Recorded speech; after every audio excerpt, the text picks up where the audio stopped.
ജനുവരി 28, 2010 ബാംഗ്ലൂരിലെ ഒരു ഹോസ്പിറ്റലിലേക്ക് യുവതി തന്റെ ഭർത്താവുമായി എത്തുകയാണ്. തന്റെ ഭർത്താവ് കുളിമുറിയിൽ തെന്നി വീണുവെന്നും അതിനെ തുടർന്ന് തലയിടിച്ചത് മൂലമായിരിക്കാം ബോധക്ഷയം സംഭവിച്ചു, എന്താണ് കാര്യമെന്നറിയില്ല എന്ന് പറഞ്ഞിട്ടാണ് ഹോസ്പിറ്റലിലേക്ക് കൊണ്ടുവരുന്നത്. ഡോക്ടർമാർ പരിശോധിക്കുന്നതിനിടയിൽ ഈ യുവതി വീണ്ടും പറയുന്നുണ്ട്, ആ ബാത്റൂമിൽ അല്ലേ അങ്ങ് വഴുക്കലാണ്, ഞാൻ തന്നെ 2-3 തവണ തെന്നിയൊക്കെ വീണിട്ടുണ്ട്, പക്ഷേ ഇദ്ദേഹം ഇത് കണ്ടിട്ടുണ്ടാവില്ല, ആ ഒരു സ്ഥലത്ത് ചവിട്ടിയാൽ തന്നെ നമുക്ക് ബാലൻസ് കിട്ടാതെ പുറയിലേക്ക് വീണു പോകും, തലയിടിച്ചിട്ടുണ്ടാവും, അതുകൊണ്ടായിരിക്കും ബോധം പോയിട്ടുണ്ടാവുക.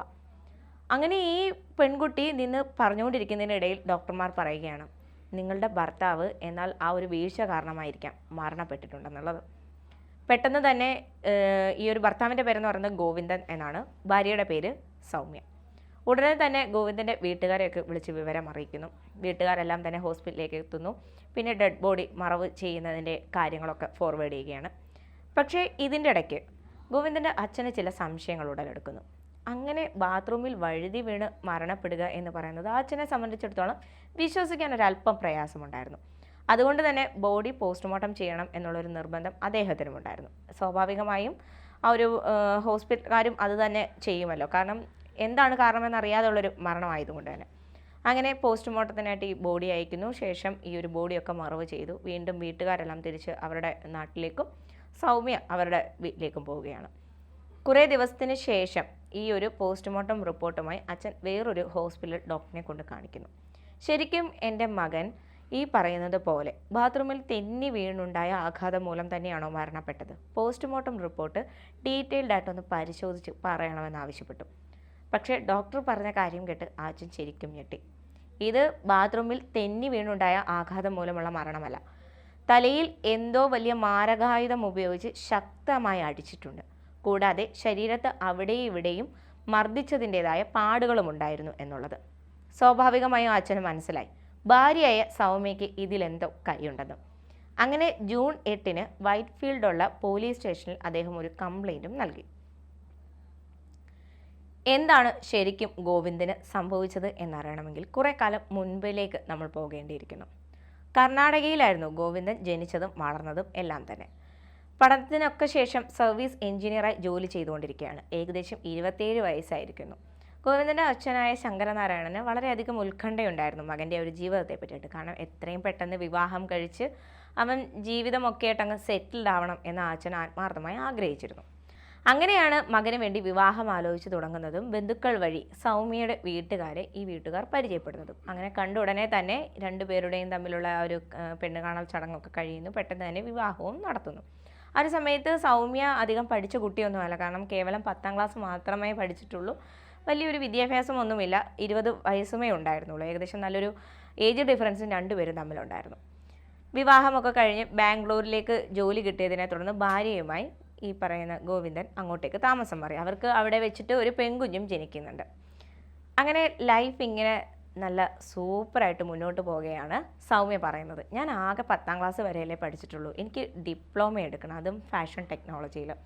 ആത്മാർത്ഥമായിട്ട് ഞാനത് ആഗ്രഹിക്കുന്നുണ്ട്, താങ്കൾ അതിനെ സമ്മതിക്കണം എന്നൊക്കെ പറയുന്നു. അപ്പോൾ സ്വാഭാവികമായിട്ടും ശരിയാണ്, അവൾക്കും ഒരു കരിയർ വേണ്ടേ എന്നുള്ള ഉദ്ദേശത്തിൽ ഗോവിന്ദന് പറയുന്നത്, ശരി നീ ആ ഒരു കോഴ്സ് പഠിക്കുന്നതിനായിട്ടുള്ള കാര്യങ്ങളൊക്കെ നോക്കിക്കോ. അങ്ങനെ ബാംഗ്ലൂർ തന്നെ ദൂരെയുള്ളൊരു സ്ഥലത്ത് സൗമ്യയ്ക്ക് അഡ്മിഷൻ ലഭിക്കുകയാണ്. സ്വാഭാവികമായി ഇവർക്ക് ഒരുമിച്ച് നിൽക്കാനാവില്ല. അങ്ങനെ കുഞ്ഞിനെ സൗമ്യയുടെ അമ്മയെ ഏൽപ്പിച്ച് സൗമ്യ ആ ഒരു ഇൻസ്റ്റിറ്റ്യൂട്ടിൽ പോകുന്നതിനായുള്ള എളുപ്പത്തിന് അടുത്തായിട്ടുള്ളൊരു ഹോസ്റ്റലിലേക്ക് തന്നെ താമസം മാറുകയും ചെയ്തു. സ്വാഭാവികമായും ഗോവിന്ദൻ ഒറ്റയ്ക്കായ ഫ്ലാറ്റിൽ. എന്തിനാണ് ഇത്രയും വലിയൊരു റെൻ്റൊക്കെ കൊടുത്ത്, കാരണം ഫാമിലി കൂടെ ഇല്ലല്ലോ, ഒറ്റയ്ക്ക് ജീവിക്കാൻ അത്ര വലിയൊരു വീടിൻ്റെ ആവശ്യമില്ല. അങ്ങനെയാണ് പെട്ടെന്ന് ഒരു ദിവസം ഒരു കൂട്ടുകാരൻ വിളിച്ചിട്ട് പറയുന്നത്, നീ എന്തായാലും ഒരു സ്പേസ് നോക്കുന്നില്ലേ താമസിക്കുന്നതിന് വേണ്ടിയിട്ടും? എൻ്റെ ഒരു റൂമുണ്ട്, 2 ബെഡ് കഷ്ടിച്ചിടാനുള്ള സ്ഥലമേ ഉള്ളൂ എങ്കിലും സാരമില്ല, നമുക്ക് 2 പേർക്കും കൂടി അഡ്ജസ്റ്റ് ചെയ്ത് അവിടെ നിൽക്കാമെന്ന്. ഓക്കെ ശരിയാണ്, ജോലിക്ക് പോയി വന്നൊന്ന് കിടന്നുറങ്ങാനല്ലേ, ആ ഒരു സ്പേസ് തന്നെ ധാരാളം. അങ്ങനെ ഗോവിന്ദനും തൻ്റെ കൂട്ടുകാരൻ്റെ അടുത്തേക്ക് താമസം മാറി. പിന്നീട് കുറച്ച് ദിവസങ്ങൾ അങ്ങോട്ട് കഴിഞ്ഞപ്പോൾ തന്നെ സൗമ്യ വിളിച്ചിട്ട് പറയുകയാണ്, കുറേ നാൾ നിങ്ങളെ കാണാതിരുന്നപ്പോൾ തന്നെ എനിക്ക് ഭയങ്കരമായൊരു വിഷമം, ഞാൻ നിങ്ങളെ കാണുന്നതിനെ ആ റൂമിലേക്ക് വന്നോട്ടെ. സ്വാഭാവികം കൂട്ടുകാരൻ പറഞ്ഞു, ആകെ ഒരു കുറച്ച് സ്പേസ് അല്ലേ ഉള്ളൂ, അവിടേക്ക് നിൻ്റെ ഭാര്യയും കൂടെ വന്നു കഴിഞ്ഞാൽ അത് ശരിയാകുമോ എന്ന് എനിക്കറിയില്ല, അവൾ ഇവിടെ വന്ന് അഡ്ജസ്റ്റ് ചെയ്തോളുമോ? അത് സാരമില്ല, കേവലം ഒരു രാത്രിയൊക്കെ അല്ലേ, അവൾ വന്ന് ഇവിടെ താമസിച്ചോളും എന്ന് ഗോവിന്ദൻ പറഞ്ഞതിനെ തുടർന്ന് സൗമ്യ ആ റൂമിലേക്ക് ചെല്ലുകയാണ്. അങ്ങനെ സൗമ്യ ആ റൂമിലേക്ക് ചെല്ലുകയാണ്. കൂട്ടുകാരനായ വെങ്കിട്ടിനെ പരിചയപ്പെടുകയും ചെയ്തു. 3 പേരും കൂടെ ഭക്ഷണമൊക്കെ കഴിഞ്ഞതിന് ശേഷം വെങ്കിട്ട് അവൻ്റെ നൈറ്റ് ഡ്യൂട്ടിക്കായിട്ട് പുറത്തേക്ക് പോവുകയും ചെയ്തു. ഈ പറയുന്ന ഗോവിന്ദും സൗമ്യയും അവിടെ താമസിക്കുകയും ചെയ്തു. ഇത് പിന്നീട് എല്ലാ മാസവും കാണാൻ വേണ്ടി വരും. ഗോവിന്ദനെ കാണാൻ വേണ്ടിയിട്ട് സൗമ്യ വരും, അതേ റൂമിൽ താമസിക്കും. സ്വാഭാവികമായിട്ടും വെങ്കിട്ടിന് നൈറ്റ് ഷിഫ്റ്റ് ആയതുകൊണ്ട് തന്നെ ഇവരവിടെ താമസിക്കുന്നത് വെങ്കിട്ടിന് ഒരു ബുദ്ധിമുട്ടാകുന്നില്ല. പക്ഷേ ഒരു ദിവസം സൗമ്യ ഈ റൂമിലേക്ക് വന്ന സമയത്ത് ഇവരുടെ രണ്ടുപേരും ഷിഫ്റ്റ് അങ്ങോട്ടും ഇങ്ങോട്ടും മാറി. ഗോവിന്ദന് നൈറ്റ് ഷിഫ്റ്റും വെങ്കിട്ടിന് ഡേ ഷിഫ്റ്റുമായിരുന്നു. വെങ്കിട്ട് ജോലി കഴിഞ്ഞ് വന്നപ്പോഴേക്കും സൗമ്യ റൂമിലേക്ക് എത്തി. അപ്പോഴാണ് പറഞ്ഞത്, അയ്യോ പറഞ്ഞില്ലേ ഗോവിന്ദൻ ഇതുപോലെ നൈറ്റ് ഷിഫ്റ്റ് ആയിരുന്നു. അയ്യോ ഞാൻ അറിഞ്ഞില്ല. ഈ തരത്തിൽ കോൺടാക്റ്റ് ചെയ്യുന്നത് ആകെ നമ്മൾ നേരിട്ട് കാണും, വല്ലപ്പോഴും ബൂത്തിൽ നിന്ന് വിളിക്കും, ഇത് മാത്രമേ സംഭവിക്കുന്നുള്ളൂ. അങ്ങനെ അവിടേക്ക് എത്തി രണ്ടുപേരും കൂടെ ഭക്ഷണമൊക്കെ കഴിച്ചു. ഭയങ്കരമായൊരു എന്താ പറയുക, ഒരു വാത്സല്യം പോലെയൊക്കെ വെങ്കിട്ടും സൗമ്യ എടുത്ത് കാണിക്കുന്നുണ്ട്. കുറേയധികം ഇവർ രണ്ടുപേരും കൂടെ സംസാരിച്ചിരുന്നു. പിറ്റേന്ന് ഗോവിന്ദൻ വരുമ്പോഴേക്ക് സൗമ്യ റൂം വിടുകയും ചെയ്തു. കാരണം ആ ഒരു ടൈമിലേക്ക് തിരിച്ച് ക്ലാസ്സിന് ജോയിൻ ചെയ്യണമല്ലോ. പക്ഷേ ഈ തരത്തിൽ അന്ന് രാത്രി ഇരുന്ന് സംസാരിച്ചത് ഒരു തുടക്കം മാത്രമായിരുന്നു. പിന്നീട് അങ്ങോട്ട് അവർക്ക് രണ്ടുപേർക്കും ഇടയിൽ ഒരു സൗഹൃദം ഉടലെടുക്കുകയാണ്. പിന്നീട് വരുമ്പോഴെല്ലാം തന്നെ ഗോവിന്ദനെ കാണുന്നതിനോടൊപ്പം തന്നെ വെങ്കിട്ടിനെയും കണ്ട് സംസാരിച്ച് ടൈം സ്പെൻഡ് ചെയ്തതിന് ശേഷം മാത്രമേ സൗമ്യ പോകാറുണ്ടായിരുന്നുള്ളൂ. പക്ഷേ ഇതൊന്നും തന്നെ ഗോവിന്ദൻ അറിയുന്നുണ്ടായിരുന്നില്ല. അങ്ങനെ രണ്ടുപേരും അങ്ങോട്ടും ഇങ്ങോട്ടും കോൺടാക്റ്റ് ചെയ്യാനുള്ള ആ ഒരു നമ്പേഴ്സൊക്കെ കൈമാറുന്നു, ഫോൺ വിളികളും ആരംഭിക്കുന്നു. പിന്നീട് ഗോവിന്ദൻ ഒരു ദിവസം പെട്ടെന്ന് ഈ ഒരു റൂമിലേക്ക് വരുന്ന സമയത്ത് റൂമിൻ്റെ കതക് ചെറുതായി ചാരിയിട്ടേ ഉണ്ടായിരുന്നുള്ളൂ. അകത്തേക്ക് കടന്നപ്പോഴും ആരെയും കാണാനും സാധിക്കുന്നില്ല. എന്നാൽ കുളിമുറിയിൽ നിന്നായി ചില ശബ്ദങ്ങളൊക്കെ കേൾക്കുന്നുണ്ട്. എന്തായാലും വെങ്കിട്ട് വന്നിട്ട് ഇത്രയധികം നേരം കുളിമുറിയിൽ എന്ത് ചെയ്യാനാണ്, ഇവിടെ വെയിറ്റ് ചെയ്യാം, അവൻ പുറത്തേക്ക് വരട്ടെ എന്ന് കരുതി മിണ്ടാതെ തന്നെ ആ റൂമിലിരുന്ന് ജോലിയുടെ സംബന്ധമായ പേപ്പറുകളൊക്കെ ഇങ്ങനെ ഗോവിന്ദ് നോക്കിക്കൊണ്ടിരിക്കുകയാണ്. പെട്ടെന്ന് റൂം തുറന്ന് വന്നതാകട്ടെ വെങ്കിട്ടും ഈ പറയുന്ന ഭാര്യയായ സൗമ്യ. രണ്ടുപേരുടെയും ആ ഒരു രീതി കണ്ടപ്പോൾ തന്നെ ഒരു അവിശുദ്ധ പ്രണയത്തിൻ്റെ ലക്ഷണങ്ങളെല്ലാം തന്നെ ഗോവിന്ദന് മനസ്സിലായി. ഒരുപാട് നേരം ഇരുവർക്കുമിടയിൽ ഭയങ്കരമായ പ്രശ്നങ്ങളൊക്കെ നടന്നു. രണ്ടുപേരെയും കുറേയധികം ഷൗട്ട് ചെയ്തു. ഉടനെ തന്നെ ഗോവിന്ദൻ സൗമ്യയെ വിളിച്ചുകൊണ്ട് നാട്ടിലേക്ക് പോവുകയും ചെയ്തു. നാട്ടിൽ ചെന്നതിന് ശേഷം ഒരുപാട് വാക്കുതർക്കങ്ങളൊടുവിൽ ഗോവിന്ദൻ പറഞ്ഞത് ഇങ്ങനെയാണ്, നിനക്കൊരു തെറ്റ് പറ്റി, പക്ഷെ ഞാൻ ക്ഷമിക്കാൻ തയ്യാറാണ്. കാരണം നമുക്കൊരു പെൺകുഞ്ഞാണുള്ളത്. ഈ തരത്തിലൊരു കാര്യം പുറത്തേക്ക് അറിഞ്ഞു കഴിഞ്ഞാൽ അത് നമ്മുടെ ജീവിതത്തെ ബാധിക്കും, നമ്മുടെ കുഞ്ഞിനെ ബാധിക്കും. ഈ ഒരു ബന്ധം ഇപ്പോൾ തന്നെ നീ ഉപേക്ഷിച്ചേരെ, നമുക്കെല്ലാം പഴയ പോലെ ആകാം. അങ്ങനെ സമ്മതിച്ച് ഈ പറയുന്നത് പോലെ സൗമ്യ ഒരു കോഴ്സ് കംപ്ലീറ്റ് ചെയ്യൂ, നിൻ്റെ ജീവിതം രക്ഷപ്പെടാനുള്ളൊരു മാർഗ്ഗമാണത്, അത് നീ കംപ്ലീറ്റ് ചെയ്യൂ എന്ന് പറഞ്ഞ് തിരികെ ആ ഒരു കോഴ്സ് ചെയ്യുന്ന സ്ഥലത്തേക്ക് തന്നെ മടക്കി അയക്കുകയും ചെയ്തു. നീ എങ്ങനെയെങ്കിലും ഈ ഒരു കോഴ്സ് കംപ്ലീറ്റ് ആക്കും, നിൻ്റെ ജീവിതം നല്ല രീതിയിലാകേണ്ടതല്ലേ, അതുകൊണ്ട് കോഴ്സ് കംപ്ലീറ്റ് ചെയ്യൂ എന്ന് പറഞ്ഞ് സൗമ്യ വീണ്ടും അതായത് ഇണങ്ങിക്കൊണ്ട് തന്നെ ഈ ഒരു കോഴ്സ് ചെയ്യുന്ന സ്ഥലത്തേക്ക് മടക്കി അയച്ച് ഗോവിന്ദ് തിരികെ വന്ന് വേറൊരു റൂം എടുത്ത് മാറുകയും ചെയ്തു. അങ്ങനെ ഇരിക്കും ഒരു ദിവസം സ്വാഭാവികമായും ഗോവിന്ദ് കരയുന്ന ഇത്തരത്തിൽ തൻ്റെ ഭാര്യയെ പറഞ്ഞ് ഇത്രത്തോളം മനസ്സിലാക്കിയത് കൊണ്ട് തന്നെ ഈ തരത്തിലുള്ള എല്ലാ ബന്ധങ്ങളും വെങ്കിടുമായിട്ടുള്ളത് ഉപേക്ഷിച്ചിട്ടുണ്ടായിരിക്കും എന്ന് തന്നെയായിരുന്നു ഗോവിന്ദ് കരുതിയിട്ടുണ്ടായിരുന്നത്.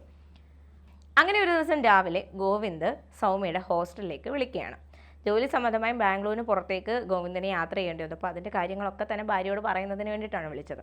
പക്ഷേ ഹോസ്റ്റലിൽ നിന്ന് കേട്ട മറുപടി എന്ന് പറയുന്നത് ഗോവിന്ദനെ ഒരുപാട് സംശയത്തിലേക്ക് ആഴ്ത്തുന്നതായിരുന്നു. അത് നിങ്ങളുടെ വൈഫ് ഇന്ന് രാവിലെ തന്നെ നാട്ടിൽ പോയല്ലോ എന്നുള്ളത്. ഇത് കേട്ടപ്പോൾ തന്നെ ഗോവിന്ദന് മനസ്സിലായി അവൾ വെങ്കിടിനെ കാണാനായിരിക്കും അങ്ങോട്ടേക്ക് പോയിട്ടുണ്ടാവുക എന്ന്. ഉടനെ തന്നെ ജോലി ആവശ്യത്തിനായിട്ട് ബാംഗ്ലൂരിന് പുറത്തേക്ക് വന്ന ഗോവിന്ദ് തിരികെ വെങ്കിടിൻ്റെ റൂമിലേക്ക് ചെന്നു. റൂമിൽ ചെന്ന ഉടനെ തന്നെ കാണുന്നു സൗമ്യയുടെ ചെരുപ്പ് ആ ഒരു റൂമിന് മുന്നിലെ അഴിച്ചിട്ടിട്ടുണ്ടായിരുന്നു. ഒന്നും പറയാതെ കതക് തള്ളി തുറന്ന് കയറിയ ഗോവിന്ദ് കണ്ട കാഴ്ചയും വളരെ തകർക്കുന്നതായിരുന്നു. രണ്ടുപേരും അവരുടെ സ്വകാര്യ നിമിഷങ്ങൾ പങ്കിട്ടുകൊണ്ടിരിക്കുകയാണ്. ഭയങ്കരമായി ഉള്ള വഴക്കുകൾ നടന്നു, പിടിവലികളുണ്ടായി. അങ്ങനെയുള്ള അങ്ങോട്ടും ഇങ്ങോട്ടുമുള്ള പിടിവലിയിൽ ഈ ഒരു ഗോവിന്ദൻ്റെ ആക്രമണത്തിൽ നിന്ന് രക്ഷപ്പെടുന്നതിന് വേണ്ടിയിട്ട് വെങ്കിട്ട് തന്നെയാണ് ഗോവിന്ദൻ്റെ തലയ്ക്ക് ശക്തമായ ആയുധം ഉപയോഗിച്ച് അടിച്ചത്.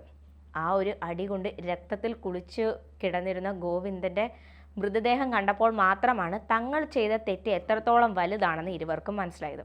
പെട്ടെന്ന് തന്നെ രണ്ടുപേരും റൂം ഫുള്ള് ബ്ലഡൊക്കെ ക്ലീൻ ചെയ്ത് ഗോവിന്ദൻ്റെ തലയിലുള്ള ബ്ലഡും ക്ലീൻ ചെയ്തതിന് ശേഷം സൗമ്യ അതിവിദഗ്ധമായി ബാത്റൂമിൽ തെന്നി വീണതാണെന്നുള്ള രീതിയിൽ ഹോസ്പിറ്റലിലേക്ക് കൊണ്ടുപോവുകയായിരുന്നു.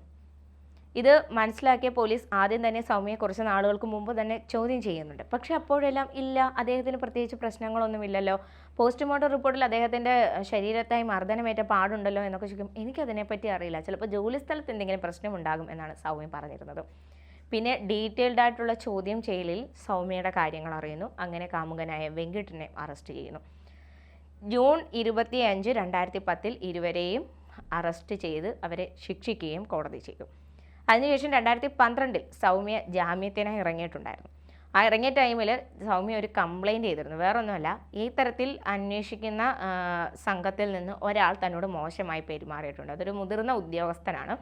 അദ്ദേഹം ഈ കേസിൽ നിന്ന് തന്നെ രക്ഷപ്പെടുത്തി തരാം, അയാളുടെ കൂടെ എല്ലാ കാര്യത്തിനും നിന്നു കൊടുക്കണം എന്നുള്ള രീതിയിൽ തൻ്റെ അടുത്ത് മോശമായി പെരുമാറിയിട്ടുണ്ടായിരുന്നു എന്ന് പറഞ്ഞിട്ടൊരു കംപ്ലൈൻറ്റ് കൊടുത്തു. അതിൻ്റെ പേരിൽ ആ ഒരു ഉദ്യോഗസ്ഥന് സസ്പെൻഷൻ വരെ ലഭിക്കുകയും ചെയ്തു. ഇപ്പോഴും സൗമ്യയും വെങ്കിട്ടും ഈ ഒരു കേസിനെ സംബന്ധിച്ചിട്ടുള്ള ശിക്ഷ അനുഭവിച്ചുകൊണ്ടിരിക്കുകയാണ്. എന്ത് പറയാനാണല്ലേ, വിശ്വസിച്ച് കൂടെ നിന്നിരുന്ന കൂട്ടുകാരൻ ചതിച്ചത് വേറെ ആരുമല്ല, അവനൊപ്പം നിന്നതും തൻ്റെ ഭാര്യയും. എങ്ങനെയാണ് ഈ ഒരു കാര്യത്തെ നമുക്ക് കാണാനാവുക? കൂടെ നിന്ന കൂട്ടുകാരനെ വഞ്ചിക്കാൻ തയ്യാറായ വെങ്കിട്ടും തൻ്റെ ഭർത്താവിനെ, അതും ഒരു ഉപദ്രവവും ചെയ്യാത്ത തൻ്റെ ഭർത്താവിനെ ചതിക്കാൻ തയ്യാറായ സൗമ്യയും അയാളുടെ ജീവൻ എടുക്കുന്നതിന് വരെ കാരണമായി. രണ്ടുപേരുടെയും സന്തോഷത്തിന് വേണ്ടി നിരപരാധിയായ ഒരാളെ കൊന്നു തള്ളിയിരിക്കുന്നു. ഇനി എത്ര വലിയ ശിക്ഷ ലഭിച്ചു എന്ന് പറഞ്ഞാലും അതൊന്നും അദ്ദേഹത്തിൻ്റെ ജീവനും പകരമാകില്ല. ഇതൊന്നും അറിയാത്ത ആ കുഞ്ഞു മോക്കും പകരമാകില്ല. കൂടുതൽ വാർത്തകളും വിശേഷങ്ങളും നിങ്ങളിലേക്ക് എത്താൻ ABC മലയാളം സബ്സ്ക്രൈബ് ചെയ്യുക, ബെൽ ബട്ടണും അമർത്തുക.